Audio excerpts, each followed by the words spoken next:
Fala pessoal, tudo beleza? Galera, mais uma questão da prova da SpaceX de 2019, questão 22 da prova de física. Olha o que ele diz pra gente, hein?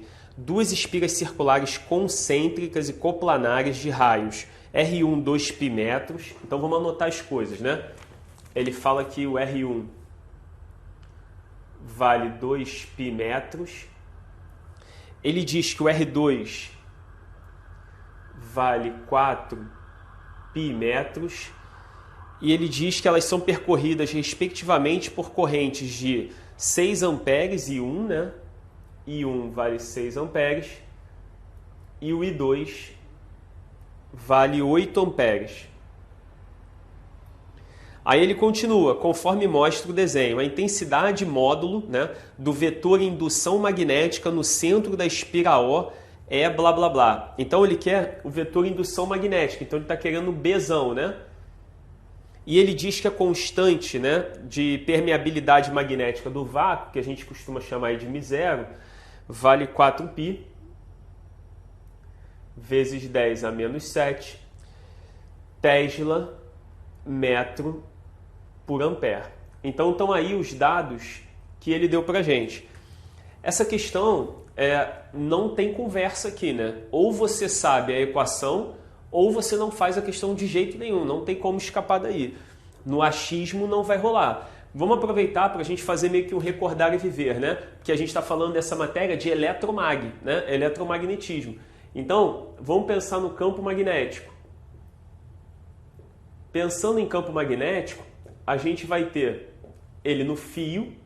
E aí, como é que seria o cálculo do campo magnético no fio? μ0 I 2 πr, né? Onde esse R é a distância do ponto que você está analisando. Então, isso aqui seria o cálculo do campo magnético para um fio. Fio percorrido por corrente elétrica gera um campo magnético no seu entorno, que é calculado dessa forma. Agora a gente pode pegar esse fio e fazer isso, né? Transformar numa espira. Se eu torcer, ele vai virar exatamente isso aqui, né? Imagina que eu tenho esse fio todo e ele está esticado, e aí eu peguei o fio e fiz isso. E aí faz esse círculo, né? Então, ó, na espira, como é que seria o campo magnético na espira? μ0 I sobre 2R. Então, cálculo do campo magnético na espira. Só que eu poderia pegar a espira, pegar um tubo e passar ele em volta da espira. E aí eu ia criar uma coisa chamada um solenoide, né? Se eu pegasse um solenoide, que ele na verdade é uma reunião dessas espiras, o campo magnético no solenoide ia ser N, que é o número de espiras, μ0 I sobre L. Então, fica aí o cálculo do campo magnético no fio, na espira e no solenoide. No nosso caso, a gente vai analisar o quê? Na espira. E aí você vai precisar também da regra da mão direita, porque essa vai ser a sacada aqui. Qual vai ser a sacada nesse desenho? Repara o seguinte, ó. Se você observar, você vai ver que a corrente I2, ela está fazendo isso e está saindo por aqui. Então, quando você analisa pela regra da mão direita, o seu dedão está apontando no sentido da corrente e a sua mão vai dando a volta e mostrando o sentido do campo. Então, ó, à medida que a mão vai passando, ó, a ponta dos seus dedos está dando a volta por aqui, saindo aqui atrás e entrando. Então, ó, o tempo inteiro a sua mão está entrando ao longo da estrutura do plano. Se você ficar com dificuldade de ver isso por cima, né, pelo sentido que ele orientou, analisa por baixo. Ó, a corrente veio e está dando a volta e vai sair aqui. Pensa na corrente passando nesse ponto, por exemplo. Se você pensar na corrente passando por esse ponto, o seu dedão ia estar para lá. Ó. Quando você fechasse a mão, você está vendo que a ponta dos seus dedos está entrando no quadro. Então eu já sei que o campo magnético do 2, e aí eu posso botar aqui um xizinho, né? Ele está entrando no quadro. Lembrando que a simbologia é, né? X é entrando e bolinha é saindo, né? Então, x entrando, bolinha saindo. Então, o campo gerado pelo I2, que está percorrendo isso aqui, ele está entrando no plano da espira. Agora, pensa no I1. O I1, a corrente está para lá. Se você tiver dificuldade de pensar nela aqui, bota ela aqui embaixo. Ó. A corrente está passando aqui, então o seu dedo estaria para lá. Se você olhar a ponta dos seus dedos, ela estaria saindo do plano do quadro. Sai por um lado e entra lá por baixo. Sai por dentro e entra por baixo. Então ela está fazendo isso, né? Está girando aqui em volta. Então ela seria uma bolinha,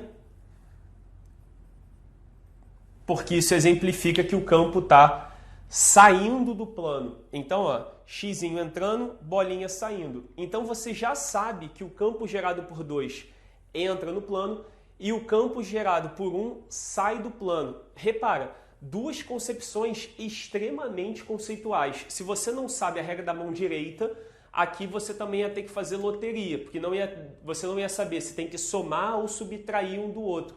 E aí, mesmo que você soubesse calcular, você teria que chutar no final. Se você não soubesse as equações, não dava nem para começar. Mesmo que você soubesse o sentido do campo, você não tem como calcular. Então, uma questão de eletromag é uma questão delicada, porque exigia que você soubesse os dois parâmetros. Agora vamos lá, né? Vamos calcular para a gente ver como é que a gente escapa daí. Se você pegar o campo do 2, né? Vamos pegar aí o campo do 2.